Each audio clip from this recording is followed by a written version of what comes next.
Hello guys, welcome back to my channel. আজকে আমি তোমাদের সামনে বানাবো ফ্রেঞ্চ ফ্রাই। চলো স্টার্ট করি।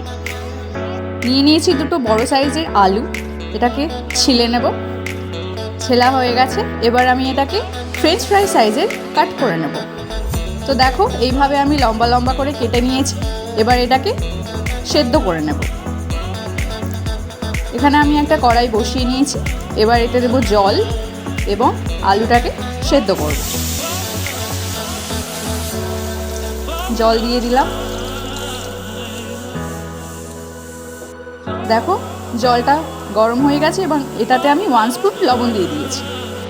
এবার এই ঠান্ডা জলে ধুয়ে রাখা আলুটা দিয়ে দেব।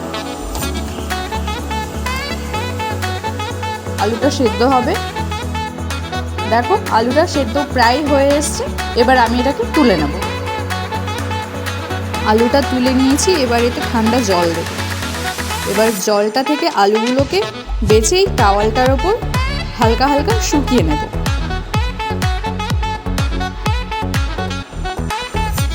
আলু দিয়ে দিয়েছি। এবার হালকা হালকা টাওয়ালটা দিয়ে চেপে চেপে জলটা যাতে সম্পূর্ণ মুছে যায় সেইভাবে হালকা চাপ দেব।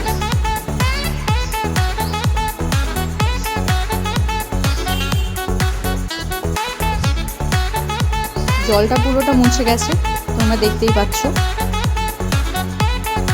এবার এটাকে ফ্রাই করব, সেই জন্য একটা কড়াইয়ে আবার তেল নিয়ে নিয়েছি। আমি এখানে সয়াবিন তেল ইউজ করেছি। তেলটা আমি এখানে গরম হতে দিলাম। এবার আমি আলুর কোটিং করে নেব। তো এখানে আমি ইউজ করব চালের গুঁড়ো। যদি তোমাদের কাছে কর্নফ্লাওয়ার থাকে তোমরা সেটাও ইউজ করতে পারো।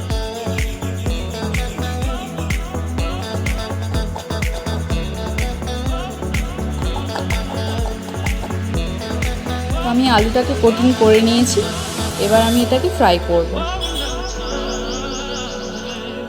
তেলটা অলমোস্ট গরম হয়ে গেছে, বাট এটাকে একদম হাই ফ্লেমে ভাজতে হবে।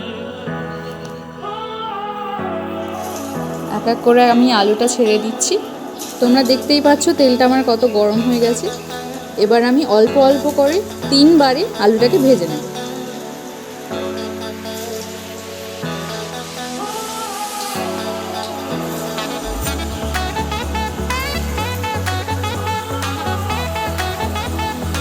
দেখতেই পাচ্ছ আমি সব আলুগুলোকে ভেজে নিয়েছি এবং কি সুন্দর ক্রিস্পি ফ্রেঞ্চ ফ্রাই তৈরি হয়ে গেছে। এবার এটাতে আমি একটু লবণ আর একটু লঙ্কা গুঁড়ো মিশিয়ে দেবো।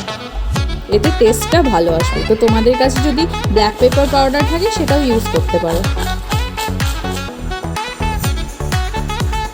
So this is my French fries final look. যদি তোমাদের ভালো লেগে থাকে তাহলে ভিডিওটি অবশ্যই লাইক, কমেন্ট, শেয়ার এবং সাবস্ক্রাইব করে দেবেন। Thank you.